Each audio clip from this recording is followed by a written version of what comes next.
Hereby announce the formation of the first national bank of the Rachel Maddow Show. We are turning this television show into a bank, maybe a bank holding company. And you will be happy to hear that we are in really, really sorry shape as a bank. We are an awful bank. We are a terrible bank. We are totally on the verge of tanking as a bank. So, therefore, we will need to fill out an application for federal assistance for the first national bank of the Rachel Maddow Show. Then, I think step two, probably we'll just go ahead with plans for the big holiday party. No need to delay, no need to hold back. See, the application for free money from the government, if you're a bank, is quite literally 2 pages long. I thought that was a joke until I went online and I downloaded it. If you Google TARP application, it just comes right up first thing, and here it is, all 2 pages.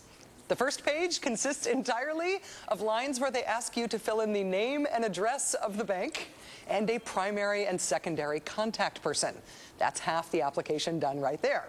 The second half of the application, well, let's do it, right? Asks for the registration number for the company up there at the top. Then the next 3 lines are essentially questions about how much government money you want.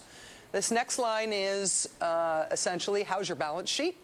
Then there's a yes or no question about whether you've gone online and read the small print at the Treasury Department's website. Yeah, right, like people read that stuff. It's like checking that little box when you download software. Yeah, sure, I read all those conditions. The next line is essentially, anything else we should know?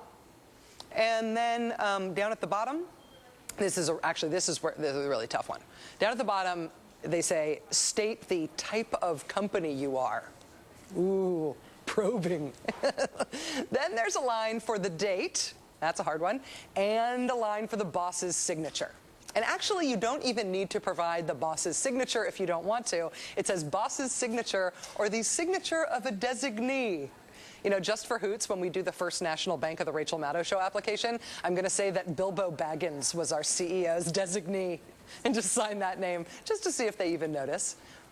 That's it, actually. That's the whole 2 pages. That is the full application process for a piece of the $700 billion worth of our money that the government is doling out.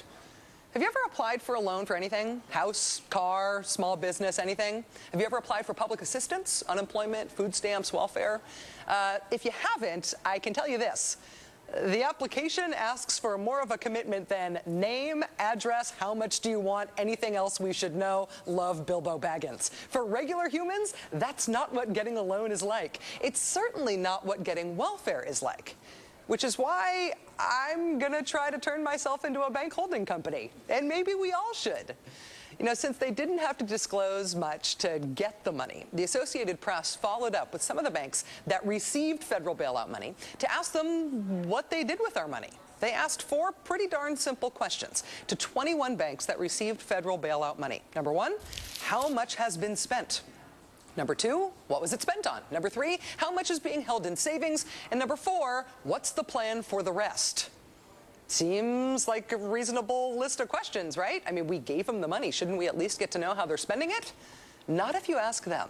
Some of the nation's largest banks told the Associated Press they haven't been tracking exactly how they're using the money, and some just flat out refused to discuss it at all. A spokesman for J.P. Chase, which received $25 billion in bailout cash, told the Associated Press, quote, "We have lent some of it.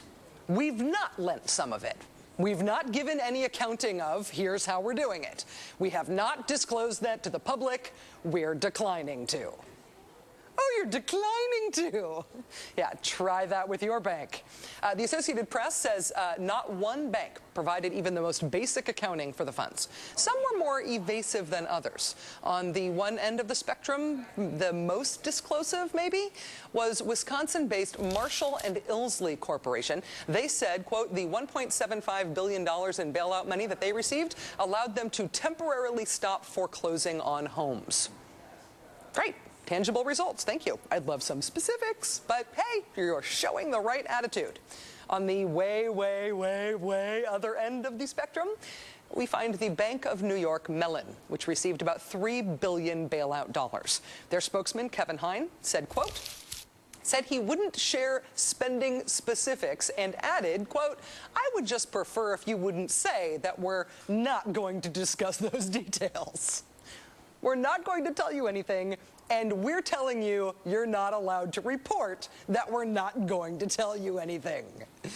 Now you can see why we should all become banks. Such a deal, right? It's certainly a better deal than being a car company. Chrysler and GM were just told, here, you can have $13 billion from your government, but you better deliver us a shiny new business plan, which we, the people, believe will revolutionize your industry within 3 months. Your executives better take pay cuts. You better get rid of those corporate jets. And failure on any of these counts will mean that you owe us the $13 billion back immediately. The banks, on the other hand, ha! The insurance giant AIG, which so far has received about $150 billion of bailout money, your money, they're still the proud owner of 7 corporate jets. 7. JP Morgan, which we bailed out to the tune of $25 billion, 4 jets. Bank of America, $15 billion of our dollars, 9 corporate jets. The issue here is not just the double standard that exists between the banks and the auto companies. It's the jaw-dropping, knee-buckling lack of transparency that's being offered by the banks, and that's being demanded not by the government. Many Americans were scared into grudgingly accepting that we needed to do something, and maybe even something really expensive, to prevent the collapse of our financial sector and our economy. We hate the idea of having to do it, but many of us, and a majority of Congress, were scared into believing that it was necessary. And now, frankly, as things keep getting worse, it seems like the government may have to take a lot more expensive actions to try to stave off this economic collapse in coming days, weeks, months, and we hope not years. So there is a huge political peril here. The way this financial bailout is being handled maybe means the end of public tolerance for politically unpalatable but maybe necessary government economic intervention. They're blowing it politically. The inability of the Treasury to explain what it is they're doing with all this money. The plainly observable fact that the financial industry is spending a lot on things that have no relation to the health of the economy, private jets.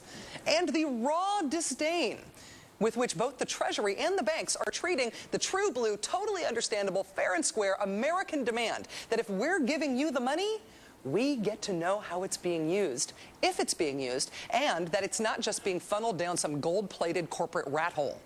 That creates political peril, and it really, really limits realistic government options for the Obama administration at a time that, frankly, they're going to need all the economic options they can get.